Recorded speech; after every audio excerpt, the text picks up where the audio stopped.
সম্ভলের শাহী জামা মসজিদের ঘটনা নিশ্চয়ই মনে আছে। এবার এই সম্ভলের শাহী জামা মসজিদের সামনেই একটি পুলিশ ফাঁড়ি তৈরি করছে যোগী আদিত্যনাথ সরকার। এই বিষয়টি নিয়ে যোগী সরকারের কড়া সমালোচনা শোনা গেল হায়দ্রাবাদের সাংসদ তথা এআইএমআইএম প্রধান আসাউদ্দিন ওয়াইসির পোস্টে। নিজের এক্স হ্যান্ডেলে যোগী সরকারকে নিশানা করেছেন তিনি লিখেছেন, স্কুল হাসপাতাল গড়তে সরকারের টাকা নেই, খালি পুলিশ ফাঁড়ি ও পানশালা খোলার ব্যাপারে টাকা আছে। ওয়াইসি তার পোস্টে জানিয়েছেন, সম্বলের জামা মসজিদের সামনে একটি পুলিশ চৌকি তৈরি করা হচ্ছে। দেশের যে কোনো প্রান্তে চলে যান, সেখানকার সরকার স্কুল বা হাসপাতাল খোলে না। যদি কিছু নির্মিত হয় তাহলে একটি পুলিশ পোস্ট এবং একটি পানশালা। সরকারের কাছে অন্য কিছুর জন্য টাকা নেই, শুধু পুলিশ পোস্ট এবং পানশালার জন্য টাকা আছে। তথ্যই বলছে মুসলিম এলাকায় সবচেয়ে কম সংখ্যক সরকারি সুযোগ সুবিধা দেওয়া হয়। প্রসঙ্গত 2024 নভেম্বর উত্তরপ্রদেশের সম্বলে শাহী জামা মসজিদের সমীক্ষার ঘটনাকে কেন্দ্র করে ব্যাপক উত্তেজনা তৈরি হয়। এই ঘটনায় পুলিশ কর্মীদের সঙ্গে স্থানীয়দের একাংশের সংঘর্ষে 4 জন জানে শেষ হয়ে যান। বেশ কয়েকজন নিরাপত্তা কর্মী সহ স্থানীয় মানুষ আহত হন। প্রসঙ্গত আদালতের নির্দেশে এই শাহী জামা মসজিদ সমীক্ষার কাজ করা হয়। এই মসজিদের তলায় হরিহর মন্দির ছিল, এই দাবি করে একজন আদালতে মামলা করেন। এই মামলার প্রেক্ষিতেই এই সমীরা রায় দেয় আদালত।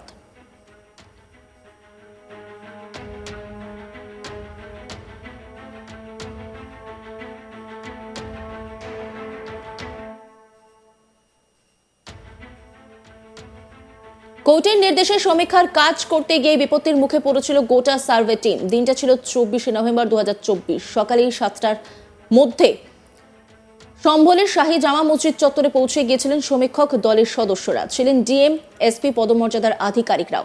সকালে শুরুর দিকে উত্তেজনা ছিল না কোনো রকম, ততই সমস্যা বাড়তে থাকে যত সময় যায়।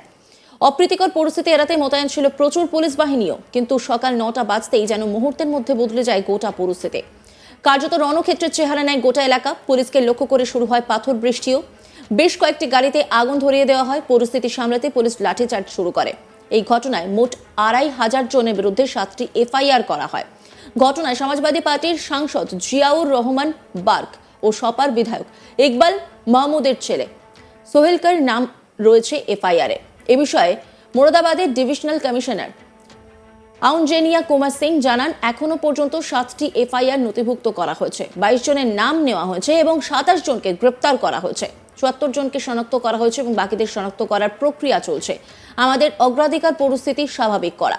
আমাদের জনগণকে আমাদের আস্থার মধ্যে আনতে হবে, যাতে তারা বাইরের লোকেদের দ্বারা প্রভাবিত না হয়। জনগণ সহযোগিতা করছে, শুধু তদন্তের জন্য নয়, পরিস্থিতি স্বাভাবিক করতেও।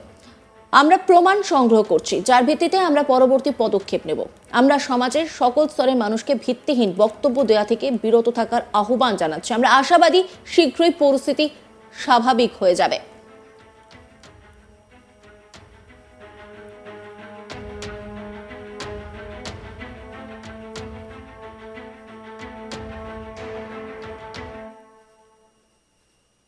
এই গোটা বিষয়টাই নিয়েই অখিলেশ যাদব কি বলেছেন শোনাব আপনাদের। अध्यक्ष महोदय, मैं धन्यवाद देता हूं आपका कि आपने बहुत महत्वपूर्ण घटना पे मुझे बोलने का अवसर दिया है। संभल जो इसलिए जाना जाता था कि भाईचारे के साथ वहाँ रहते हैं लोग, वहाँ अभी से नहीं, सदियों पुराना भाईचारा हजारों साल से इसी तरह रहते आए हैं। लेकिन अचानक ये जो घटना हुई है, ये सोची समझी रणनीति के तहत वेल प्लान्ड हुआ है और वहाँ के भाईचारे को गोली मारने का काम हुआ है। जो घटना हुई है वो सोची समझी साजिश है।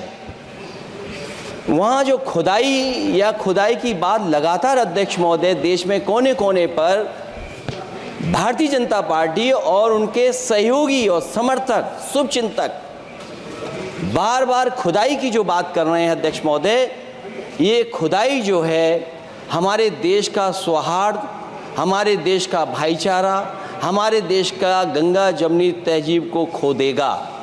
मैं आपका धन्यवाद इसलिए भी देता हूँ कि इस महत्वपूर्ण जो साजिश हुई और वो साजिश सोची समझी इसलिए मैं बोल रहा हूँ। उत्तर प्रदेश का चुनाव था, पहले 13 तारीख को चुनाव होना था और 13 तारीख के चुनाव को उन्होंने बढ़ा करके 20 तारीख कर दिया।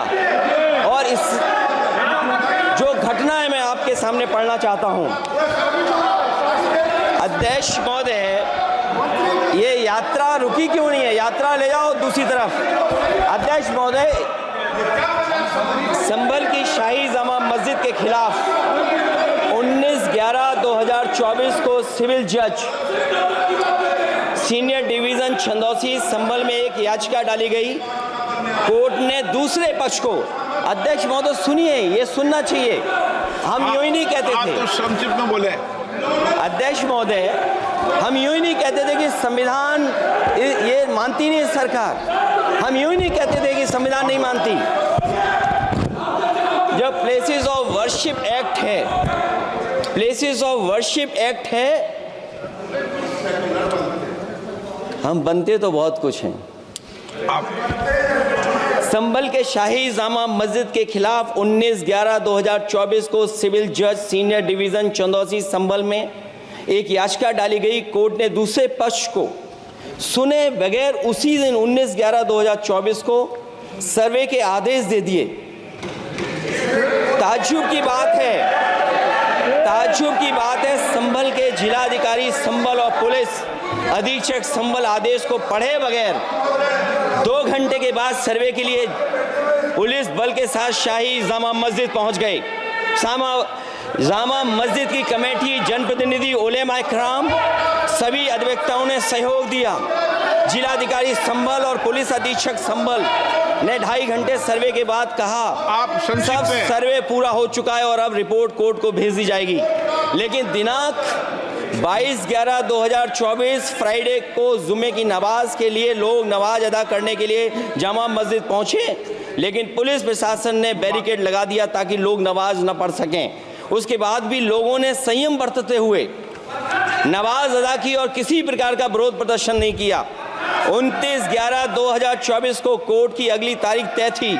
शाही जामा मस्जिद की कमेटी और मुस्लिम समाज के सभी लोग कोर्ट में केस की पैरवी के लिए तैयारी कर रहे थे, परंतु दिनांक 23/11/2024 की रात पुलिस प्रशासन द्वारा कहा गया 24/11/2024 यानी अगले दिन सुबह को दोबारा सर्वे किया जाएगा। शाही जामा मस्जिद कमेटी और अधिवक्ता ने कहा कि इस सर्वे तो मुकम्मल हो चुका है, अब दूसरे सर्वे की क्या आवश्यकता है। कोर्ट के आदेश का हमने पालन कर दिया। অন্যান্য খবরের আপডেটের জন্য অবশ্যই নজর রাখুন আজ তাক বাংলার ইউটিউব স্ট্রিমিংয়ে। লাইক, কমেন্ট, শেয়ার এবং সাবস্ক্রাইব করতে ভুলবেন না।